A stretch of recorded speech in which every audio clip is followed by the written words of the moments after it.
Assalamualaikum warahmatullahi wabarakatuh. Nama saya Nur Alia Izzati binti Muhammad Nazar. Nombor matrik saya SN65998. Saya dari khusus Sarjana Muda Teknologi Alam Sekitar.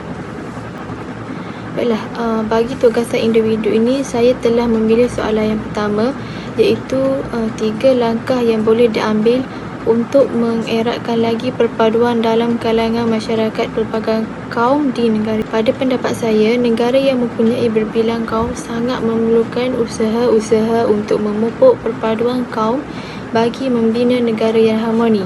Menurut kajian daripada Kementerian Perpaduan Malaysia, telah mendapati tahap skor indeks perpaduan nasional di Malaysia adalah sebanyak 0.567 daripada skala 1.0, di mana nilai ini menunjukkan kayu ukur kedudukan perpaduan yang baik.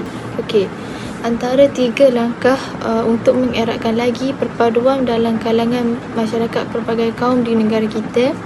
Yang pertama ialah menganjurkan majlis rumah terbuka. Okey, semasa kerajaan mengadakan majlis rumah terbuka, seluruh rakyat negara Malaysia yang terdiri daripada pelbagai kaum dan latar belakang yang berbeza akan datang dan memberi komitmen yang sangat tinggi. Mereka akan menghadiri dan berhubung dengan satu sama lain dengan masyarakat yang tanpa berbilang kaum lah. Okey, interaksi antara kaum dalam majlis sebegini dapat memperkasakan hubungan antara kaum di Malaysia. Tuntasnya, kemajuan negara kita bergantung kepada perpaduan kaum, seperti kata pepatah, bersatu teguh, bercerai roboh. Perpaduan kaum juga dapat dipupuk melalui aktiviti kemasyarakatan yang memerlukan setiap kaum mengambil bahagian dalam setiap aktiviti-aktiviti yang dijalankan. Langkah yang kedua ialah menerapkan nilai-nilai budaya dan warisan dalam aktiviti harian. Okey, negara kita disebabkan negara kita terdiri daripada pelbagai kaum seperti Melayu, Cina dan India yang merupakan kaum utama di Malaysia. Dengan itu, rakyat boleh mengaplikasikan dan berkongsi budaya kaum mereka itu sendiri dengan kaum lain. Contohnya dari segi aspek seperti pemakaian, pemakanan dan peradaban.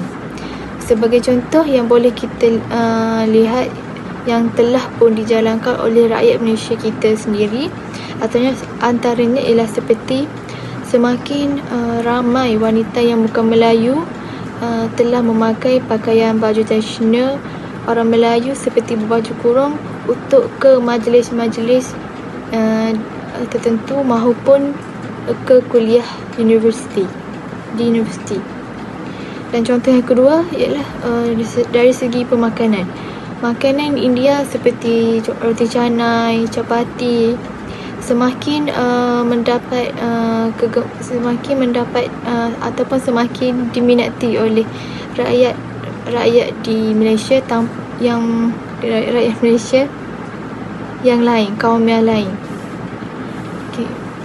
Oleh itu, penerapan nilai-nilai budaya dan warisan berbilang kaum ini dapat menimbulkan rasa hormat antara satu sama lain dan seterusnya dapat mengeratkan lagi perpaduan dalam negara.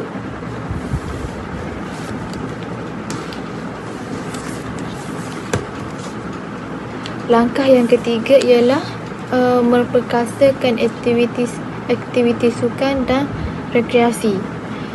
Okey, melalui aktiviti sukan dan rekreasi ini, selain dapat menyihatkan tubuh badan, aktiviti bersukan ini juga dapat menyatu padukan perpaduan kaum di Malaysia.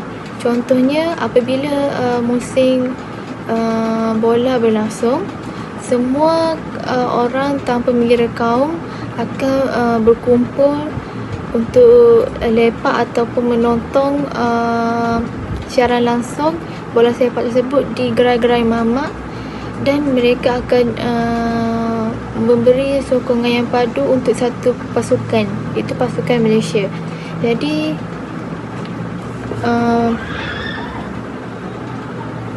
kesannya melalui aktiviti bersukan juga, tanpa kita sedari